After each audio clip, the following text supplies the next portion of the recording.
नमस्कार श्रोते हो. दीपक रेगे कथाकथन चॅनलवर आज तुम्ही ऐकणार आहात धमाल धमाका या 2025च्या दिवाळी अंकात प्रसिद्ध झालेली सचिन बेंडभर सरांची कथा मॅटर. पाक्या, ए पाक्या, अरे लेका समोर बघ की, नाही तर काहीतरी मॅटर करशील आणि निस्तरायला आम्हाला लागन. संत्या पाठीमागनं चापट मारत त्याला म्हणाला. संत्या लिया कसा शेच्या काळजाचा, किती घाबरतो रे? का बर, तुला नाही भीती वाटत का? नाही रे, त्यात काय घाबरायचे. अरे मी फक्त तिच्याकडं बघतोय आणि नुसतं बघितल्यानं कुठं मॅटर होतो का? पक्यानी त्याला शांतपणे समजावलं. तसा संत्या दात ओठ खात त्याला म्हटला, अरे नुसतं बघितल्यानं काय होत नाही, मग काय मिठीत घेतो काय तिला आता?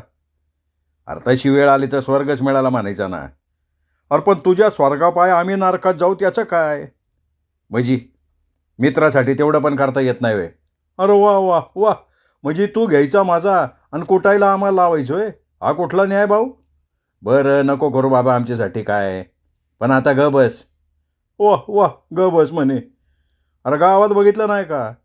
अरे कोणाचा काय मॅटर झाला ना तर पहिलं मित्रांना गाठतात, कूट कूट कुटतात.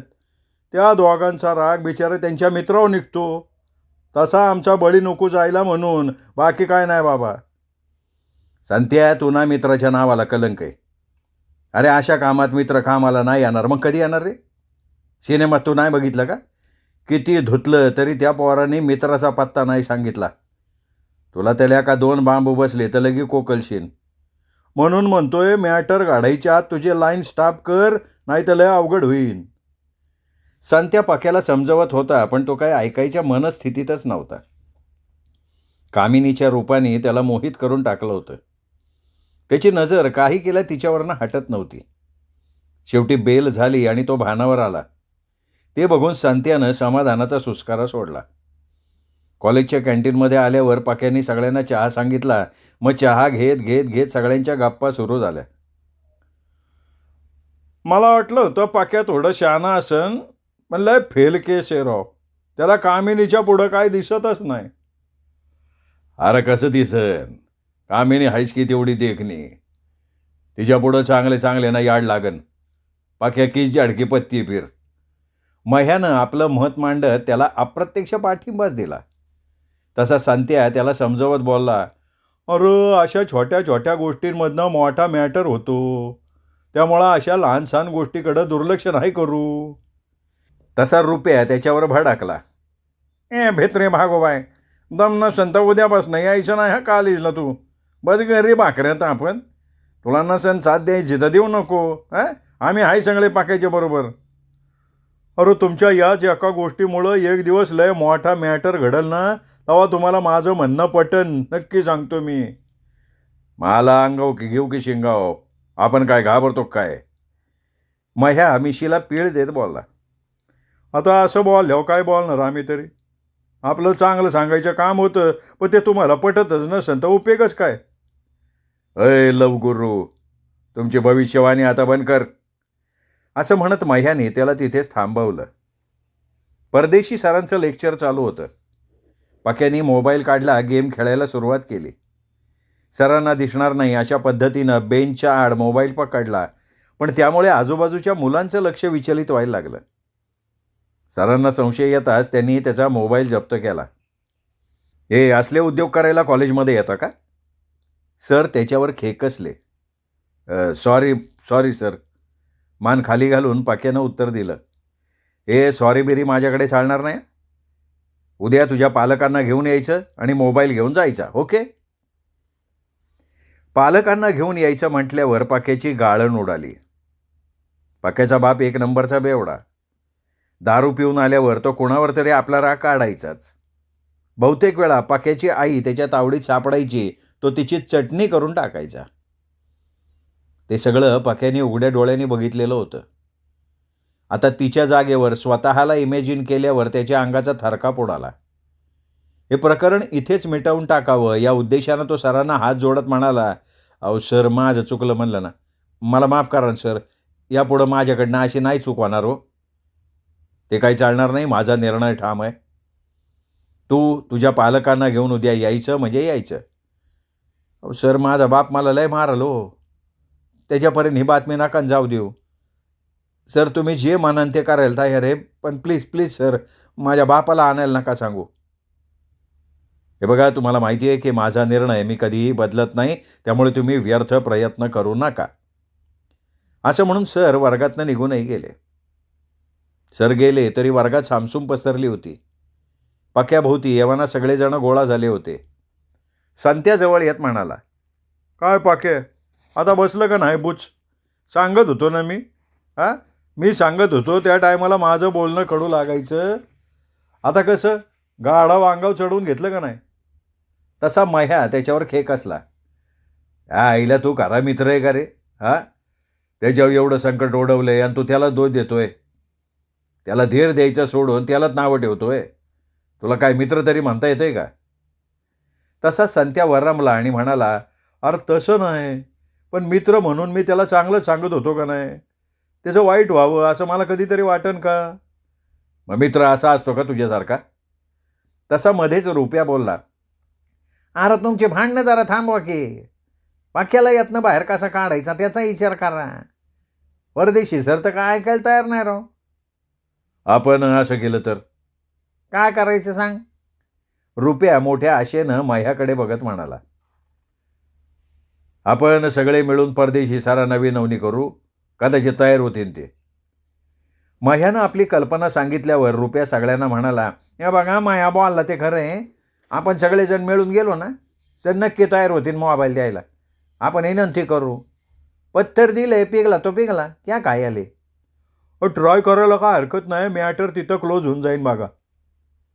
आणि पाक्या, वेळ आली तर त्यांचे पायसुद्धा पकड बरं का, पण विषय जाग्यावर संपव. अरे मला काही येड लागले का विषय वाढवायला? जर विषय तिथंच संपत असेल तर वेळ प्रसंगी पायसुद्धा पकडायची तयारी आपली. पक्या काकुळतीला येत म्हणाला, तर बघा मग आता उशीर करण्यात काय अर्थ नाही. परदेशी सरांना तास ऑफ आहे. ऑफिसमध्ये एकटे सापडतील, आपण तिथं गाठू त्यांना, चला. या सूचनेवर सगळे स्टाफ रूमकडे गेले. परदेशी सर स्टाफ रूममध्ये एकटेच बसले होते. आत येऊ का असं पाक्यानं विचारताच त्यांनी पेपरमधनं डोकं बाहेर काढलं. चष्म्यावरनं तिरका कटाक्ष टाकत त्याला निहाळलं. सोबत पोरांचा लवाजमा बघून कपाळावर किंचित आठ्या तयार झाल्या. चेहऱ्यावरची प्रसन्न मुद्रा अचानक त्रासिक झाली आणि ते बघून आपण इथे कशाला आलो असा प्रश्न पाक्याला पडला. ये ये ये असं म्हणत परदेशी सरांनी बळच मनात नसताना चेहऱ्यावर किंचित हसू आणलं. पाक्या जड पावलांनी आत आला. त्याच्या पाठोपाठ बाकीचे दबक्या पावलांनी आत आले. वाघाच्या गुहेत आलेल्या हरणासारखी पाक्याची अवस्था झाली होती. आपला चष्मा टेबलवर ठेवत एक दीर्घ सुस्कारा टाकत सर खुर्चीला मागे टेकले आणि म्हणाले, बोला बोला प्रकाशराव, काय म्हणणं आहे तुमचं? सर, मी काय म्हणतो, तो मॅटर क्लोज झाला असतं तर बरं झालं असतं ना. हे बघा, ते आता शक्य नाही, तेवढं सोडून बोला. अहो सर, मोठ्या आशेनं आलो आहे तुमच्याकडं. तुम्ही आमच्या चुका नाही पोटात घालायच्या तर मग कुणी घालायचे सर? पोरं आहे आम्ही, पोरांकडनं चुका होणार ना. मोठ्या मनाने माफ करा की सर. नाही नाही, अजिबात जमणार नाही. छोट्या चुकाच मोठ्या चुकांना जन्माला घालतात. आज जर का तुम्हाला असं सोडलं तर पुढच्या काळात तुम्ही आमच्या डोक्यावर बसाल. तसा रुपया पुढे झाला आणि म्हणाला, अहो नाही सर, हे बघा सगळ्याच्या वतीने मी तुम्हाला शब्द देतो का पुढच्या काळात तुम्हाला आमच्याकडनं कोणची तक्रार मिळणार नाही. एक वेळा आम्हाला संधी द्या ना सर. एकदा मी कुठलाही निर्णय घेतला तर त्यात बदल करत नाही. तुम्ही तुमचाच नाही तर माझासुद्धा वेळ घालवताय. त्यामुळे निरर्थक वेळ वाया घालवू नका आणि इथून गुपचाप निघून जा. सगळे निराश मुद्रेनं ऑफिसमधनं बाहेर आले. आता काय करायचं हा मोठा प्रश्न होता त्यांच्यापुढे. पक्याचा बाप कॉलेजमध्ये घेऊन येणं म्हणजे साक्षात यमाला आणल्यासारखं होतं. तो आला की पक्याला आधी जनावरासारखं मारेल, त्यामुळे सगळेच घाबरलेले होते. विचार करत करत सगळे चाफ्याच्या झाडाजवळ आले. यार, अगदी छोटी गोष्ट आहे, किती मोठी होऊन बसली राव. अरे पण तुला काय गरज होती का लेक्चर चालू असताना गेम खेळायची? त्यावेळी बुद्धी काय तुझी गवत खायला गेलती का? हे बघा, आता झालीन राव चूक, त्याला काय करणार. त्याबद्दल मी तर माफी पण मागितली, आता आणखीन काय करू? हे बघ, परदेशी सर बापाला घेऊन आल्याशिवाय काय तुझा मोबाईल परत देणार नाही. लय हट्टी माणूस येतो. अरे पण यातून काहीतरी मार्ग काढायला पाहिलं राव. असा काहीतरी मार काढा की ज्यानं साप बी मरल आणि लाठी पण तुटणार नाही. सगळेच विचार करायला लागले. पक्या चुटकी वाजवत म्हणाला, एक मार्ग आहे बरं का. कोणचा रे? सरपंच दीपक शेठ. हा कोणचा मार्ग आहे? हा, त्या सरपंचाला शाळेत आणून वाद मिटवायचा का आणखीन वाढवायचं आहे? नाही, घाबरू नका रे, तसं काय बी होत नाही. माझ्या डोक्यात एक भन्नाट आयडिया आली. तसं जर झालं तर आपल्याला मोबाईल पण भेटन आणि मास्तरला पण धडा शिकवता येईल. मागापासनं बघतोय मास्तर आपल्या त्वाऱ्यात आहे. त्याला धडा शिकवायला ना सरपंचाला आणायच लागल. पक्या मोठ्या आत्मविश्वासानं बोलला. अरे पण करणार काय? नेमका काय प्लॅन आहे तुझ्या डोक्यात? संत्याने परत विचारलं. पक्या आजूबाजूचा अंदाज घेत हळूच म्हणला, आपण आहे ना, आपण सरपंचाला माझा बाप म्हणून आणायचं.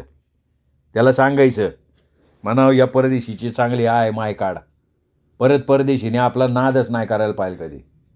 ना आयडिया भन्नाट आहे, पण सरपंच तयार होईन का? तो काय त्याचा बाप पण तयार होईन. आपण त्याला निवडून दिला, उगा दिला का? आणि अशा वेळेला तो नाही येणार कामाला, मग कधी यायचा आपल्या कामाला तो? पक्या मोठ्या आत्मविश्वासानं ठामपणे बोलला. तो तयार होईन ना, नाही तर सगळं ओम फसवायचं. संत्यानं पुन्हा शंका काढली. तसा रुपया त्याला म्हणाला, त्या माझ्यावर सोडा रे, त्याला तयार करायचं का माझं?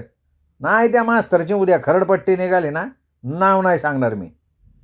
मग ठरल्याप्रमाणे सगळ्यांनी सरपंचाला आपला प्लॅन सांगितला. मास्तर घाबरून गेला पाहिजे असा जोरदार मॅटर करा असं 2-3दा त्याला बजावून सांगितलं. सरपंचांनी चॉकलेट पान तोंडात टाकला आणि म्हणाले, नाही भाऊ, तुमचं समजा खरं आहे, पण मॅटर काय झालं ते तर सांगा ना. मग पक्याने घडलेला सगळा किस्सा इत्थंभूत सरपंचांना सांगितला. ते ऐकून सरपंच चॅड झाले. एका छोट्या प्रसंगाला एवढं मोठं वळण मिळाल्यानं त्यांना फार मोठं आश्चर्य वाटलं. त्यांना मास्तरांचा राग आला, पक्याची दया आली. आता काहीही झालं तरी मॅटर आपण सोडवायचा असा निश्चय त्यांनी केला. सरपंच मदतीला तयार झाल्याचं बघून सगळ्यांना आनंद झाला. दुसऱ्या दिवशी ठरल्याप्रमाणे सकाळी सकाळी सरपंच पक्याच्या बापाच्या भूमिकेत कॉलेजमध्ये हजर झाला. येताना हातात वेताचा फोकच घेऊन आला. आल्या आल्या त्यांनी तांडव करायला सुरुवात केली. परदेशी सरांना धारेवर धरत म्हणला, कोण मास्तर रे त्यो? माझा पोराचा मोबाईल जप्त केला त्या मास्तरने. परदेशी सर चाचरत चाचरत समोर आले. पक्याच्या बापाचे डोळे लालबुंद झाले होते. मास्तरला ते शिव्याची लाखोली वाहत होते. मास्तरची कशी जिरली हे बघण्यासाठी पक्या, त्याचा मित्रपरिवार तिथे समोर आले. ते बघून सरपंचाला अधिक चेव आला. बापाचं पात्र सरपंच हुबेहूब रंगवत होते. मास्तर तर थरथर कापायला लागला होता. मास्तरला बघून पक्या आणि मित्रमंडळ फिदी फिदी हसायला लागलं होतं. त्यावेळी सर्वजण या कार्यक्रमाचा आस्वाद घेण्यासाठी वर्गातनं बाहेर आले. तेव्हा पक्याच्या बापाला ऐकू जाईल अशा आवाजात परदेशी सर म्हणाले, कदम सर, मला तर शंका आहे की हा पक्याचा बाप आहे. हे ऐकून सरपंच दचकले. आपलं भांडं फुटतंय का काय अशी शंका त्यांना वाटायला लागली.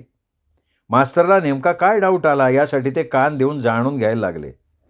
का हो, तुम्हाला असं का बरं वाटलं?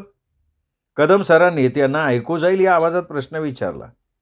तसे परदेशी सर कदमांच्या जवळ जात म्हणाले, अहो, पक्याच्या बापाला मी जरी पाहिलं नसलं ना तरी त्यांच्याबद्दल मी खूप ऐकलंय.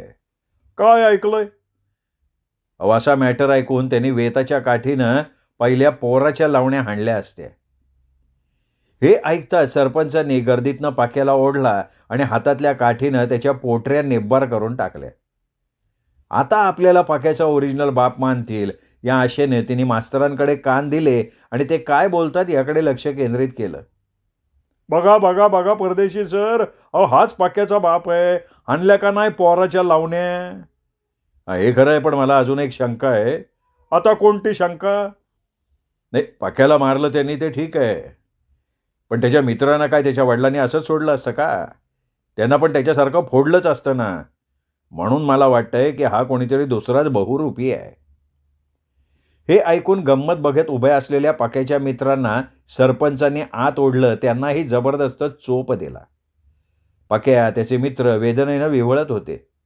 सरपंचांना अचानक नेमकं काय झालं कोणाला कळेना. हे काही का असे ना कदम सर, पण मला हा मॅटर जरा वेगळा वाटतोय. का हो, आता काय झालं? पक्याचा बाप जेवढा कठोर होता त्यापेक्षा आतून तो जास्त कोमल स्वभावाचा होता, अगदी फणसासारखा. एवढं झाल्यावर पोराला मारलं आपण म्हणून त्यांनी स्वतःचं तोंड झोडून घेतलं असतं. शेवटी तो बाप आहे हो.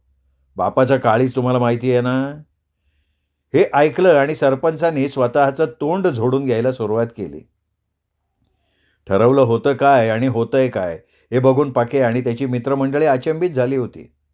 सरपंच अगदी रेकी केल्यासारखं वागत होते. त्यांना स्वतःचं तोंड झोडताना बघून पाक्याला तर मेल्याहून मेल्यासारखं झालं. यापेक्षा खरा बाप आला असता तर बरं झालं असतं, असं त्याच्या मनात आलं. परदेशी सरांनी पाक्याच्या बापाच्या हातात मोबाईल दिला आणि म्हणाले, हे बघा आता इथून पुढे तरी त्याच्या हातात मोबाईल देऊ नका. या मोबाईलमुळे तरुण पिढी बिघडत चालली आहे. सरांचे आभार मानून पाक्याचा बाप त्याला मारत मारत घेऊन निघाला. तसे परदेशी सर म्हणाले, कदम सर हाच पाक्याचा बाप आहे, यात काडी मात्र शंका नाही बरं का. पक्या विवळत लंगडत लंगडत कॉलेजच्या बाहेर गेला तेव्हा परदेशी सर म्हणाले, कदम सर आज तुमच्यामुळे मी वाचलो बरं का. नाही तर या सोंगाड्याला मी पाक्याचा बाप समजलो होतो. आज त्यांनी माझाच गेम केला असता, पण कदम सर तुमच्या सावधगिरीने आज मी बचावलो. कदम सर त्यांना म्हणाले, अहो पाक्याचा बाप बोनाफाईड न्यायला आला नसता ना आज, तर मला तरी काय ढेकळं माहिती का की हा पाक्याचा बाप नाहीच येते. काय का असं ना, मॅटर क्लोज झाला, बाकी काय.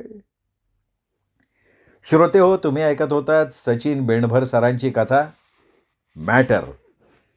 ही कथा तुम्हाला कशी वाटली कमेंट करून जरूर कळवा. ही कथा आपल्या विनोदी कथाप्रेमी मित्रपरिवारात नातेवाईकात शेअर करा आणि त्यांनाही दीपक रेगे कथाकथन चॅनल सबस्क्राईब करायची माझ्या वतीनं विनंती करा. आत्तावरती जो माझा फोटो दिसतोय या फोटोला क्लिक केल्यानंतर चॅनल सबस्क्राईब करता येतं हे ध्यानात घ्या. भेटूयात दीपक रेगे कथाकथन चॅनलवर. नमस्कार श्रोते हो.